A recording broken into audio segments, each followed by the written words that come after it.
Welcome back, tributes, to episode 90, wow, of Into the Arena. I'm Holly, I'm Emily. and we are here to conclude our series on Sunrise on the Reaping, part one, two, and three. Today we're talking about part three, the poster. But before we dive in, just our usual announcements. Make sure you're following us on social media. You can find us at Into the Arena Podcast just for updates, news, anything. Just follow us. And then, of course, we're back doing Mockingjay Mondays, and we're having a blast because we're having friends and talking with different people. So come join us for Mockingjay Mondays live at 6 p.m. Pacific, 9 p.m. Eastern. And let's talk about the devastation that we are experiencing with part three. Oh my gosh. I know you hadn't really cried a lot, but I had been crying in the book. So it just kept getting worse and worse. So I figured the end was going to be devastating, but I was still surprised by where we got to at the end and what we got at the end. I know, It was a lot. it's crazy. I cried. The first part that I started crying at was Maisley's death. That is what really affected me. And then it was just downhill from there. And then I was just a wreck. So the tears were shed in part three. It's so funny how there are different things that we react to because I don't think I was sad about Maisley, but I don't think I cried, but maybe it's because we already knew her death. There were added Mhm. elements to it, but things like Amper, which was just completely new, I guess, and horrific, affected me a little bit differently. I don't know. I think it was like when I got to Maisley's death, I thought it would be fun to play Ruse Farewell while I was Oh, listening to that. well, that'll do it. So I added Ruse Farewell to my Sunrise on the Reaping playlist because that is what I listened to as I read from Maisley's death onward and just listened to that on repeat. It's like now my most replayed song. I threw that up. I threw that on at the end. Yeah. Yeah. Yeah. So we start out part three with this volcanic eruption, which we know is seen and catching fire, but we don't know the extent to which it's not actually fire and like Yeah. all the weird things that you were like protected by your clothes. And at this point, Haymitch really had no idea who was alive and who wasn't alive. Like he thought that he was the victor at one point because he thought everyone on the mountain was dead. So there's a lot of confusion in part three about am I the victor? Like keeping track of who's in the game still was something that hmm Haymitch really struggled to do, which I think Katniss had an easier time doing. Yeah, I feel like the beginning Mm. of chapter 19, there's the volcano, and I kind of remember that. I haven't reread any of this, by the way. So Oh my gosh. there are parts that are a little fuzzy to me. I've reread the very end. I know the volcano happens, but I think what I remember from chapter 19 is just how devastated Haymitch is, like his Yeah. mental state. He's thinking about, I think, Lenore Dove and things that have happened and how he's failed. And that's what I remember from chapter 19. And then there's the games and the District 1 girl shows up, the District 1 boy shows up. We've got Welly in there. It's kind of a blur though to me. There was a lot happening very quickly in the games. I feel like Ballad, the games were kind of dragged out a little bit too much, but I Mm, felt like these games, it was so action-packed because it is the Quell and there are all these insane mutations and events that yeah. happen. We were just barreling to the end. Yeah, Yeah. absolutely. A lot of it does kind of blend together, but I think mainly we see a lot of this like implicit submission question come up again from Haymitch. Like he Mm, specifically talks about like what is he supposed to do now with the arena that his plan has failed. So going forward, like how is he to stop the games? At one point, he even asked, "How do I get Welly to be the victor?" He's trying to figure out how to get others yeah. to be that figure. He wasn't seeing himself as that figure. He changes his plan to try and blow up the cornucopia. And then Yeah. that's where he meets Panache instead. And they have Mhm. their confrontation. Kind of funny on Haymitch's end. How do I get out of this? There's no way I'm fighting and winning. Panache is kind of dumb. You don't want to do this. You don't want to do this.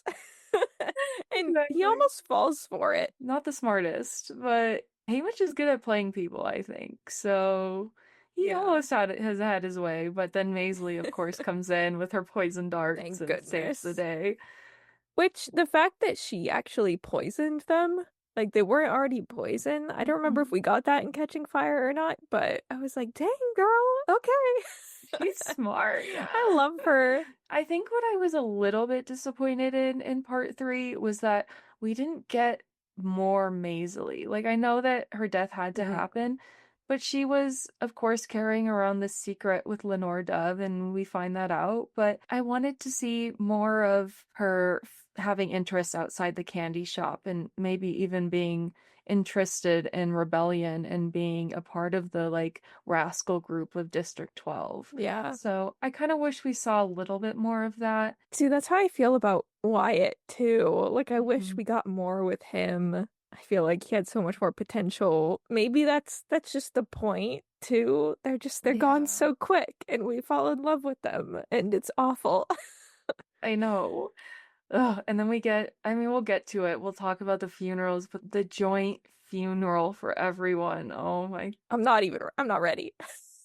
I can't. But back to the games. So Maisley comes and saves Haymitch. They're trying to decide what to do. Haymitch Mhm. can't tell her what his plan is, which, to be honest, I don't know why she doesn't figure out that there must be something happening that she can't be told because she Mhm. just keeps pressing him. And I'm like, shut up, Girl, Maisley. you're gonna He's ruin making this. moves. Because she literally is like, so why are we going north? What's north? What's going on north? I don't know. Just maybe there's something we can use there at the end. Yeah. Maybe Welly's there. I don't know. I thought the most interesting part was when they run into the game makers, and that Mm. was just a full out of body experience because there's the District 4 girl, Marie and Maisley end up attacking and killing the two game makers that are there repairing and working on the arena. And then we get this huge shot. Why didn't you defend me? Why didn't you back me up? And then you realize, oh shit, there's no reason that Maisley can make it out of this arena alive. And that was the most hard, I think that was probably one of the hardest scenes to read for me in this whole book because it's the realization that she couldn't win. And like I knew what was going to happen, but yeah, it just really took me out of it. I did not like that. Yeah. Ugh. When they get to the hedge and they go through the hedge and there's the ladybug mutts, and then afterward, I just how they're like helping each other to get them off. It was just like so sickening, but also it was a good moment between them, like Mhm. helping each other out. I don't know. I loved that. They're true allies. Like they become more than allies. They become brother and sister, which you talk Yeah. about really Oof. hurts me. That conversation was good. It was like so sweet. And I hate that they completely distorted Haymitch as a victor and distorted the whole story. I mean, I understand that's the point. That's the propaganda that we're getting. It's the But point, okay. whatever. I want to see Haymitch and Maisley have a good relationship, and I want people to know that they had a good relationship. Well, they know now. We know now. Stop it. We'll get to the end. Not the end. But the game maker part was very interesting. I was not Mhm. expecting that to happen. Yeah, honestly, that's like a vague memory for me. I definitely need to reread that part. I think whenever I get to parts that are like action or like Hmm. fighting in some way, I have a hard time picturing it. I need to reread No, that same. multiple times. Yeah, I don't know if I have any comments about that, but I was surprised to see game makers in the arena. And the fact that, like, if Hamish had acted, what if it was Hamish and Maisley that acted? We would have a completely different story. So, for Hamish being almost, he calls himself a coward in that situation, for him being, quote, a coward, Mm. like, it saved his life. I think no one's a coward in the arena, No. which is easy to say. Ugh. It's kids, and obviously self-preservation is going to kick in. And I'm kind of amazed by those moments where tributes step in to help other tributes because I don't think that's how I would react. This was like a very, like, everyone was there to support each other. The newcomers were there to support the alliance. When we're talking about like self-preservation, it was interesting to see Haymitch's first kill. For me, my mind went to Ballad and when Snow had his first kill in the arena. Yeah. Completely different interactions and completely, I mean, they were both self-defense, but the ways in which that affected the character was so different. For Haymitch, he was so sad and heartbroken, and it was almost like he was numb to it at a point. But with Snow, I remember this being like a huge turning point in Ballad where Yeah. he becomes a different person. So you're seeing that nature of good versus evil in these characters. And I just thought that was interesting to compare Sunrise and Haymitch's first death. Yeah, for Koryo, it ends up shaping his whole worldview and kind of proves to him what he's most afraid of and what human beings are. So, It was just Janus, different, yeah. why'd you have to go in the arena? It's always Sejanus. See, this is why I don't like Sejanus. Unfortunately, I love him, but Oh man. that chapter ending, that moment where Welly and Haymitch are together and they end up in the tree, and then Silka is below them and they drop the candy down to her, and it's a moment of solidarity almost, togetherness with the remaining three tributes. That was heartbreaking. I thought it was beautiful too because you never see moments like this where everyone is banding together and remembering who the real enemy is. And Yeah. only in the arena. They don't get to see it on the outside. It was a beautiful moment, and I think Suzanne did a really amazing job adding that in, showing the ways in which these characters interact. I think is so different than what I expected Haymitch to be and how he would interact with these characters. And then we get the crazy finale. Welly gets decapitated. Oh my gosh. Like going from chocolates and friendship to here's your head. I feel like that's one scene that a lot of people are referencing. There's been a lot of discourse online about how is this not going to be an R-rated movie? Could we potentially have the first Hunger Games R-rated film? And I think that's so funny. It's so funny because that discourse happens with every single book. It's happened with every single movie. How are they not going to have this R-rated? It was a big thing with Mockingjay Ballad as well, but it just would be so against the idea, the whole concept. That's just because there are restrictions on films. If the MPAA didn't exist, if we didn't have ratings on films, sure, it would be R-rated. I think that would be fine. But because those restrictions do exist, there's no way that we're making an R-rated film and cutting out the intended audience. It's for everyone, but it's especially for young people. And also Lionsgate wouldn't want to do it because the movie wouldn't make as much money if it was R-rated. So I think it's twofold. There's too many reasons why it's just not gonna happen. I mean, I'll eat my words if they make it R-rated, but there's no way. There's no way. There's no way.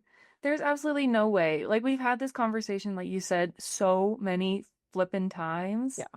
Nothing's gonna change. This book is being read by middle schoolers, high schoolers. This is for young adult readers at the heart of it. It's a YA book. So back off. It's gonna be PG-13. Guys, you're being a little capital. Your capital is showing right now. Like chill. We don't need to see this intense, crazy violence. People saying, well, the emotional impact is it? No. There are things that you can do.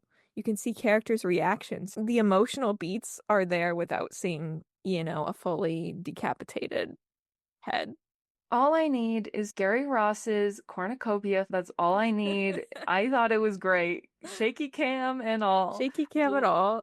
You know what? It got the intensity there. So Yeah. I agree with you. That's a good point, though, that people have been bringing up. We go from butterflies and rainbows and friendship to decapitation, just like that. And Haymitch gets mad. I mean, he is a compassionate person, but he was like, I'm taking you out. And just the back and forth, like it's an intense fight between them. And then, of course, we see what happens with the force field, with the axe coming back and hitting Silka in the head. Then we see him blowing up the arena, which is definitely something that was excluded from the original tape. It's very Catching Fire. someone's a little luckier in catching fire.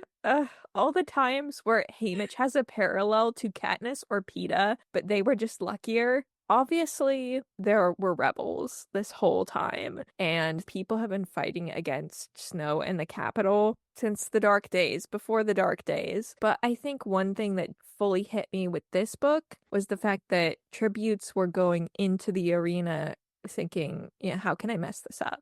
And I've been seeing a lot of theories of other tributes in the arena, like Thresh, I feel like is a really good example. I think there's always been a lot of discussion and theories about what was he doing that Katniss didn't see in the arena that we never even saw in the Mhm. post games tape.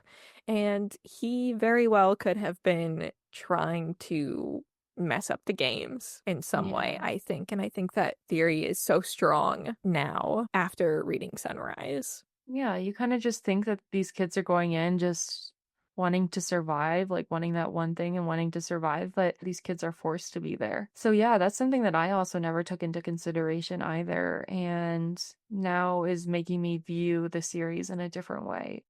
The arena explodes, and then Haymitch, he's stuck in the Capitol for a little bit.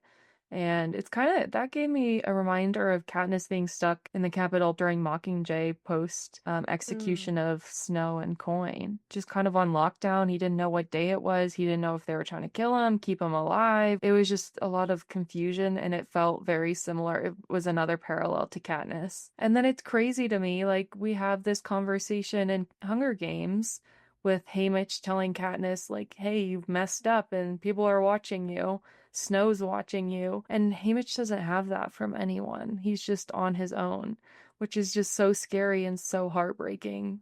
Yeah. Yeah, you Ugh. definitely feel how alone he is. Oh gosh, when he was there and they brought in the rabbit, like what kind of Mhm. special torture just for Haymitch? Yeah, So awful. they're the worst. Yeah. Take Ugh. him out, take him down. Let's go. Then we get to the most heartbreaking part of the book, I would argue, which is his homecoming. There were definitely points where I was like, I don't want to keep reading. Like, I'm No. stopping. Because if Mhm. I don't read it, it doesn't happen. That scene, oh my gosh. I mean, I was crying. You were crying, I'm sure. I was.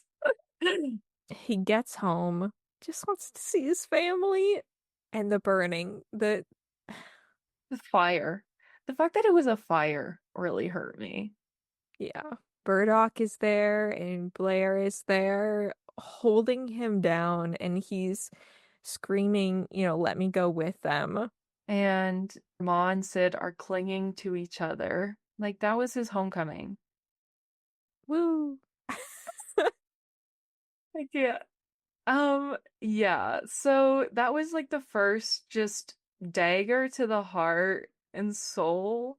Immediately we jump to we're burying them. You know that Ma would have wanted it this way. They buried Ma and Sid together. Oh my God. The tributes are also getting buried, and Wyatt's father is also getting married because he committed suicide because Yeah. he was so ashamed. Can't remember if it was in part 3 or not, but that line about how it's not just like tributes going to the games, but then their deaths and what happens affects like generations of families and affects everyone that they know around them, their whole circle. And then we get the hardest part is when Haymitch sees Merrily and like has this moment where he's Oh, like asking, like, oh my God, I in her can't. District 12 black. I can't. Like, imagine how hard it was to see her. Maisley makes a comment about never getting to see herself grow old, and then Haymitch does get to see, in a sense, her physical body grow old because she's an identical twin. He just lives with that, and she's a part of the mayor's family. Like, he always Yeah. sees that. I think that was probably like the hardest moment for me to read. When Burdock starts singing, Mm-hmm. and it's The Old There Before, which you know how much I love The Old There Before, even before Mm-hmm. the movie came out. Like, Mm-hmm. that was my favorite, along with Sell You for a Song. Those are my Yeah. two. The lyrics just hit so much harder because they relate when I'm pure like a dove.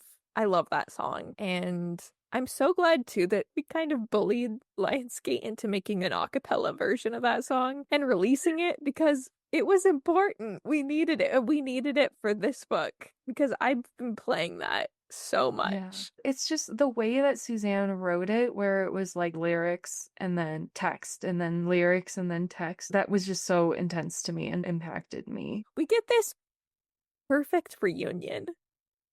Brief but perfect between Mhm. Haymitch and Lenore Dove. Their love is so beautiful. They're so cute together. Like, they're so happy. And then these damn gumdrops. And he starts I feeding her at the very top of 363 when it said, "It's my bag of gumdrops. I guess she left them here before she went to perform that night." She presses the candy to her heart, then breaks into the little white bag. I was so I mad. knew. I knew it. I knew it. Yep. And didn't I say something on the last episode about these gumdrops coming back around?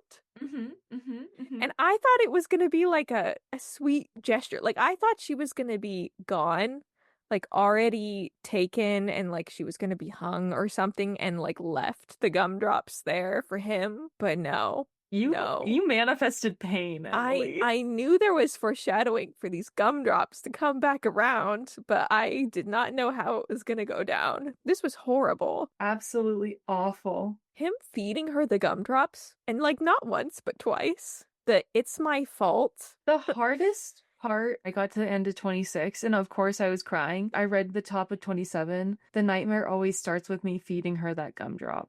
Ugh. I literally, Emily, I was sobbing. I was telling my parents, I was like, I can't keep reading. I can't, like, there's no way I can keep finishing this book because I was so hurt. Just the nightmare always starts with me feeding her that gumdrop. That past tense, the fact that he's thinking about the nightmare, that shook me to my core. I was a wreck. I was sobbing. I couldn't breathe. I was like, I can't go on. And chapter 27 and the epilogue, no words, no notes, no crumbs, no nothing. Oh my God. I have notes. What are your notes? Let me hear your notes. Let me hear your notes. I love chapter 27, but the first time I read it, I hate to be that person because I feel like I've seen other people say this, but I feel like I'm more justified. My reasoning is better. I think there are a lot of people that just don't like song lyrics in books. Yep. They just like skip them, which I Love it. disagree with. Okay, I love ballad. I love the ballads in Ballad. One of my favorite things about the book, and I think that's why it's sitting at my number two in my ranking because of how much the lyrics like would relate to the scene as like we were going on. But if I was writing it, because I'm as great as Suzanne Collins, I would not have included as lengthy of stanzas in chapter 27 as we got. Like the whole poem is dropped in there, and I feel like it reduces the intensity a little bit on first read. I feel like there would have been a little bit more stress and like you would have felt it a little bit more if it was just 2 to 4 shorter lines and it would have kept the pace going in chapter 27. I feel like it was just very wordy, which going back and reading it through again, analyzing it, I appreciate that the whole poem is there, but I just feel like it could have been shorter too for people to actually read the poem. I reread chapter 27 and I loved it a lot more on the second read and paid a lot more attention to each of the lines, but it was just hard, I think, going in and out of Haymitch's mind and going to like a half page of her song. For me, I just thought it was a little bit much. I see where you're coming from, and like I feel like that's what a majority of people feel. But for me, when I was reading it, I would argue that it had the opposite effect on me. I was having such a hard time processing it and reading it. Like I told you, when I read the first sentence of 27, I literally couldn't keep reading. So like the pacing for me to see that connection, and I listened to the audiobook. I love Jefferson in the audiobook. I think I do he too. is phenomenal. I thought that it paced it in a way that like the tension built slower, but was more rewarding to me because I was reading it so slow and having such a hard time getting through it. So I guess that's what I would say about it. But again, I would be intrigued to read it. I haven't reread chapter 27 because chapter 27 and the epilogue hit me the most, and I'm scared to read those again. Hmm. But listening to it, I think the pacing just made sense to me and like where my brain process was at. And I'm intrigued to hear like what people's thoughts are on that because I'm sure that a lot of people feel the same way you do. I mean, I've seen a lot of people on TikTok just like making videos about how they just skip it, and I don't do that. Mhm. Like, I love having the lyrics in there. I just getting out of Hamish's POV and into the lyrics of the poem, I think it like stops me from crying, like it interrupts that for me. I just didn't like the pacing of it on first read, but for analysis purposes, second read through, I do like that the whole poem's in there. Suzanne just wanted to be real dramatic with it, just like She was very put the dramatic. whole thing in there. But you know what you did prefer and you did get right was the ending. The happy birthday, Haymitch. Oh my You gosh. called this. We like, can we just take a moment, part one, part two, and part three, wipe off the clown makeup because we did such a good job We predicting got this we book. got stuff right. Our predictions were there in every single part. Yeah. I could not think of a more depressing way to end the book than starting and ending with Happy Birthday, Haymitch. And that's exactly what we got. Yeah. So, oh gosh, I just wanted to like melt it into the floor. Like, what a way to end it. He hears it in Sid's voice. Every single sunrise on the reaping until the revolution. Somebody posted that in the Hunger Games, when Katniss and Peeta are on the train on the reaping day, they're served chocolate cake. How freaking sad and terrible is this? Like, stop it. Just let this man live. Give him a different birthday. Oh my gosh. Celebrate your half birthday or something Yeah, like that. something. But the Gosh. epilogue, Emily, Emily, Emily. Were The we epilogue. The expecting the epilogue. frickin' epilogue? No, no, not at all. I think I did say on the last episode that I had changed my mind about Happy Birthday being the very, very end of the book and that the epilogue would be a little bit more hopeful, but I just did not imagine the thoughts about Katniss and Peeta. Katniss having a line in the Yeah. epilogue. Ugh, This is like we're getting Jennifer Lawrence back. they better. And I'm not usually a person. Everyone was talking about how they needed to have Donald Sutherland at the end of Ballad, but this is a legit Reason. scene. If you've been on TikTok lately, you've seen that Josh Hutcherson said recently at the convention that he was at that he would come back to PETA in a heartbeat. Boy, we have a scene for you. And it was so And funny he so would said that. Jen. And so would Yeah. Woody, I'm sure. I'm sure they would. And the three of them love each other. I think they would love to be able to film a scene together again. Just a short little 1-2 day thing. They'll That do would it. They'll do literally, it. They love if this Francis. They love the happens, Hunger Games. They better. It has to. It has to. I refuse for it not to become a reality. I think they will. Like they have to do it. Like you said, it's a part Yeah. of the book. It's canon, and it wouldn't take up What a much time. perfect ending. And if we never get another book or movie or anything, like what a way to end it. So good. And then when Burdock comes to the home carrying the little girl With Katniss. Okay, wait, we need to go back to chapter 27 because there was a lot there. We skipped to the epilogue pretty I quickly. needed to talk about the epilogue. Though. I know. We'll get there. There's hope. There's hope at the end. The fact that Haymitch is like going out looking for Lenore Dove and he's trying to find her grave. I don't know if he's out there for 2 weeks or if he goes like every night for 2 weeks, but it said that he was looking for 2 weeks. He finally runs into Burdock. That moment where he throws rocks at Burdock and Astrid. Burdock is trying so hard to hold on to this relationship with Haymitch. Like he cares about him so much. Rocks, like that's what it takes to get Burdock to stay away from him because he hurts Astrid. And that line that he has where he says it hurts worse than anything he did in the arena, everything was breaking my heart in chapter 27. I think Burdock is my favorite character of the whole book. He's so hopeful, he's so genuine and wants to be there to support Haymitch. Him and Astrid, it takes physical pain to get his friends to go away. That's when I was just like, tears were coming out and I could not process what I was reading. There's so much kindness in this book. Kind and compassionate people, I think, to counteract all the awful things that happen in this book. It's so sad, but there's so much goodness as well. Mm. And that's what Suzanne wants us to know, that in a world full of such bad, there are good and compassionate and caring people. Like, no Mm-hmm. matter how dark the days are, there are people who Falling. will always love you and support you. Uh, they Ugh, keep fighting and they keep trying to take down the Capitol until it sticks. Katniss. I just love the Hunger Games. I love this book. This book is so good. Burdock leads him to the grave. We Hmm. see the graves, confirmation of who has passed away. My theory of Greasy Say doesn't live on No, anymore. it It doesn't. died. It was a good theory, though. Damn. You know who could be Greasy Say? Could it be Hattie? Thinking about it. Thinking about it. She'd be kind of old, I think, but Yeah. I'm just saying, Greasy Say has importance. Greasy Say is gonna be the third book in this series. Greasy Say origin story. Yes. Haymitch finds her grave and he just lays on it for like 2 days. Suzanne knew what she was doing. Like, I don't have any words to say other than I cried. Like, Yeah, there's yeah, tears in my no. book. And I just love that the Covey are buried out in the woods. I think that that's so amazing. And like Lenore Dove Yeah. is out with the Covey. It's just beautiful. It's like a sense of freedom. They died and their bodies live on in a free place outside of Panem. Uh, I love that.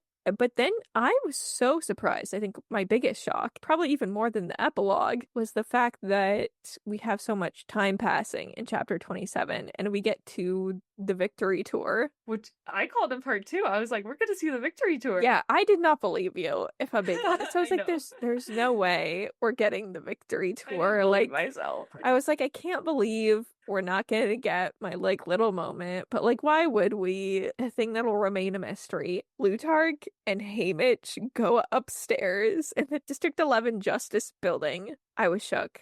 Like, I was so shook. I could not even process. Like, I could not believe what I was reading. You've said this for years. Like, Yeah, and I know I'm not the first person to think that it's weird or okay. anything, but just the fact that that was a moment that very early on in the podcast was just, I kept bringing it up too, and I was like, this is so weird. Like, I'm so interested in Plutarch and that strange moment in District 11 coming together. It's Thank you, crazy. Suzanne, for addressing that years-long question. And I love that line that we got from Plutarch. No one would call me or consider me a hero, but I'm still in the game. Contrast that with the very end of the story where there's Plutarch in the center of it all. And they say no one ever wins the games. He was in the game the whole time and he won the game.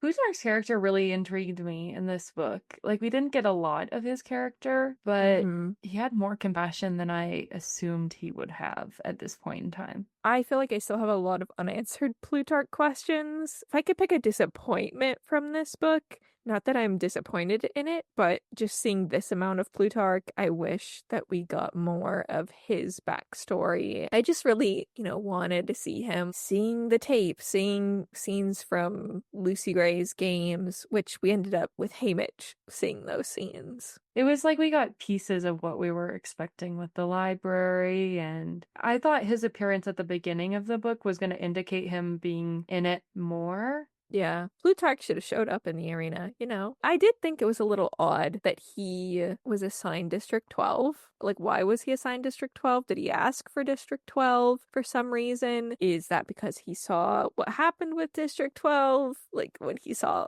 the tape or, found out more about Snow? Like, why was he there? District 12 Yeah. of all assignments. Why did Snow assign him to that district if it was his decision? And why was he that instead of a game maker? I don't know. I just have more Plutarch questions.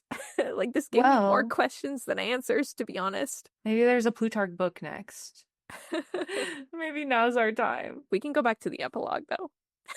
The epilogue. I don't have much else to say other than this is on par with Mockingjay's epilogue. Yeah, it felt very similar because it's the same point in time, same sort of scenes. I think from chapter 27 in Mockingjay. I didn't want to let them in, her and Peta, but the walls of a person's heart are not impregnable, not if they have ever known love. That's what Lenore Dove says anyway. I love that line. So good. And then the book, the memorial book that they work on with him. Mm-hmm. Peta fashioning the incubator. And then the part that wrecks me is him talking about his failing liver. I'm I not know. sure I'll be here in the old there before much longer. Like, what do you mean? Hey, Mitch, you just started to get a happy life, please. Ugh, I mean, that seems obvious now, but him just saying it like that? No, no, he has to stay. Like Lenore Dove says to him, he has to stay with his family. The sad part about his alcoholism is that it's never cured. He still Mm. drinks out of habit. I think that's also just another like soul-crushing part about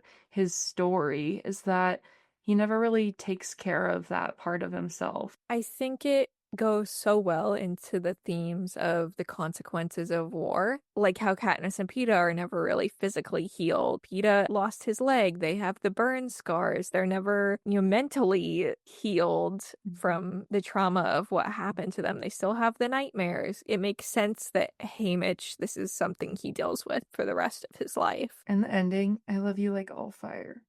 Thanks. All Right, right, Suzanne. close the book. I'm done. I just can't with this book. So now that we're done, we're not ranking them per se, but what was your favorite part? I know you preferred part 1 over part 2, but did you prefer part 3 over part 1? Definitely part 1 and the end were my favorite. It's hard to say. I know that the part that I enjoyed the least was probably the beginning of part 3. It's hard because this book is not 3 distinct parts so much as we had in Ballad, where we have like the capital in part 1, the games in part 2, and District 12 in part 3. I feel like it's much easier to like rank. The District 12 content was my favorite, which is very funny to say now because if we go back to, I think, our first episode talking about Sunrise on the Reaping, I think I said I don't want to step a toe inside District 12. I remember that. I remember that. I think that was more of just like a knee-jerk reaction to what we had in Ballad and Snow being in District 12. I was like, I don't know if I want to go there again, but Suzanne answered a lot of questions and tied it all together so beautifully. I thought that I really enjoyed all of the lore that we learned about District 12, and I thought it all really made sense. So I apologize, which I think I changed my mind pretty quickly after that first episode we did, but officially, I loved the District 12 parts. They were my favorite. I agree with you. I like the District 12 parts. A next episode that we're going to be talking about will be the exclusive content in the Barnes & Noble edition of Sunrise. We're going to be discussing the Q&A interview between David Levithan and Suzanne Collins. So join us for that. I just thought this was an amazing book. I'm having a hard time deciding if it's my favorite or if it's second favorite to Hunger Games. I think it's going to be second favorite to the Hunger Games. I feel like you just can't beat the Hunger Games. I adored this book. It tore me to shreds, and I just love seeing people's reactions to it. And this book is doing so well. It sold over double in the same time period for Ballad, and I think triple, I want to say, for Mockingjay. Mockingjay, which, I mean, the comparison to Mockingjay, I think, easily makes sense because Mockingjay, when it was released, it was before any of the movies, but I think the comparison to Ballad is really interesting and makes a lot of sense. I feel like there are a lot of factors that go into that. The existence of book talk, the fact that we're not in a pandemic, and then obviously Haymitch versus a book about Snow makes a huge difference. The hype is huge. The movie is going to be insane. Yeah. We'll talk about that because over the summer, we're going to be seeing behind the scenes about all of the filming. So that'll be fun. And casting soon. We'll have to bring back tribute talk when we start getting news. Yes. So that's just like a good segue into, if you're not following us, follow us on Into the Arena podcast, because we have a lot of stuff that we're putting out. Mockingjay Mondays, tribute talk, new episodes, and just posting whatever news we get. So this has been so fun talking part 3 and the entire book with you. Until next time, I guess we'll see you for our discussion about Suzanne and David. See ya.